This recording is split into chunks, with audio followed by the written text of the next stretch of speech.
রাধে রাধে বন্ধুরা, সুধা ভিলেজ ব্লগে আপনাদের সবাইকে স্বাগত। আবার একটা নতুন ব্লগ নিয়ে চলে এলাম। আপনারা আমার সঙ্গে থাকুন আর শুরু থেকে শেষ পর্যন্ত ব্লগটা দেখতে থাকুন। আশা করি আজকের ব্লগটা ভালো লাগবে। আজকে শ্রী রামচন্দ্র ভগবান আর অযোধ্যায় আসছে, সেই উপলক্ষে আমি পূজা করব ঘরে। এই যে আর এই যে অযোধ্যার মন্দির, এই মন্দিরটা, এই যে এই ছবিটা আমাকে একজন দিয়েছে। মাঠে যাব বলে আমি এই যে রান্না করে নিয়েছি, বাঁধাকপির তরকারি আর এখানে সয়াবিনের তরকারি আর এই যে ভাত। এবার সোনাইয়ের বাবার জন্য একটু ভাত নিয়ে যাব, কারণ খুব ঠান্ডা, ওই জন্য। আর ঠান্ডায় তো পান্তা ভাত খাওয়া যাবে না, তার জন্য একটু গরম ভাত ওর জন্য নিয়ে যাব।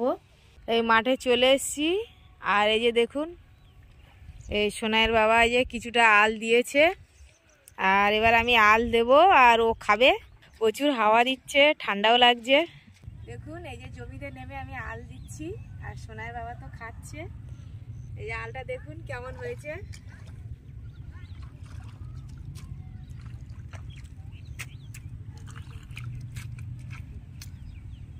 কিছুটা আল দিয়ে ঘরে যাব, ঘরে গিয়ে পূজা করব।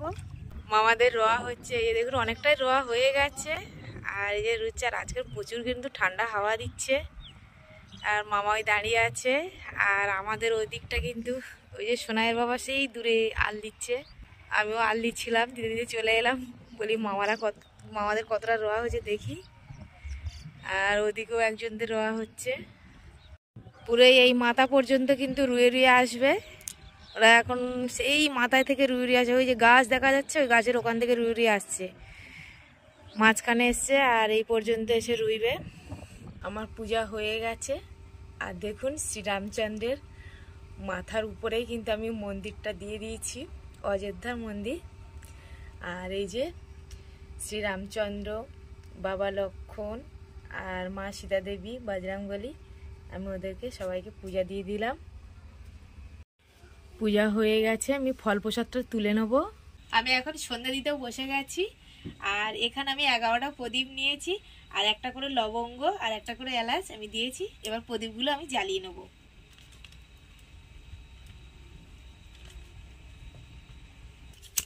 আমি প্রদীপগুলো এবারে ধরিয়ে নিচ্ছি।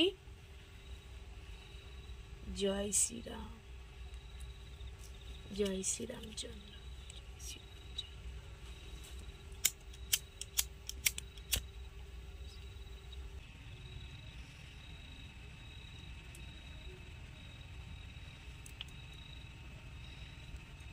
আমি একটু আরতি করে নেব।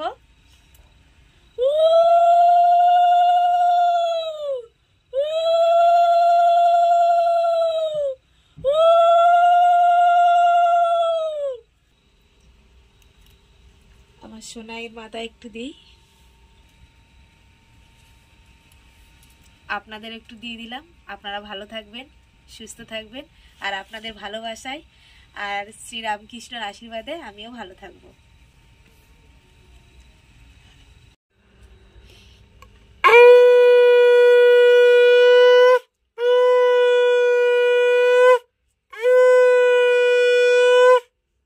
আজকের ব্লগটি এখানেই শেষ করছি। যদি ব্লগটি ভালো লাগে সাবস্ক্রাইব, লাইক, কমেন্ট, শেয়ার করবেন আর আমার পাশে থেকে আমাকে সাপোর্ট করবেন।